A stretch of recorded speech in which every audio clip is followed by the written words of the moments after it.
This printing house in Kurdish-majority Qamishli in northeast Syria publishes Kurdish-language books.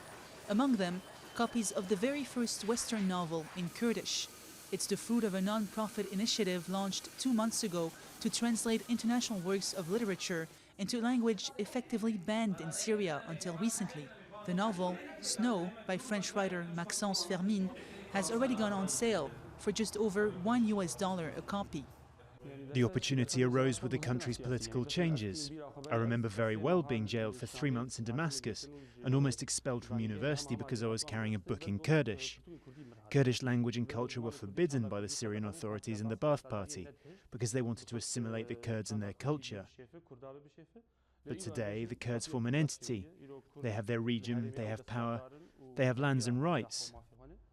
For years, Syria's Kurds were prevented from publishing magazines or books in their language. It was one of several constraints placed on Kurds before the start of the Syrian conflict in 2011, including depriving them of Syrian nationality. But in July 2012, strained regime troops withdrew from Kurdish-majority areas in the northeast. Malfa Ali, one of the project's founders, is also compiling traditional Kurdish folk tales and songs to put them into print. First, we're going to gather all the stories that were told in this region and put together all the folk songs.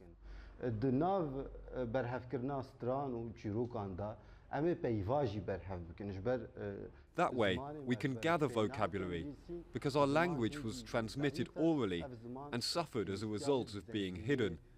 So its vocabulary needs to be enriched. Syria's central government no longer has much sway over the country's Kurdish-majority regions. These areas are now seeing a cultural revival, with flags and traditional clothing resurfacing and educational centers springing up across Hasaki province, giving new life to language that was once a taboo.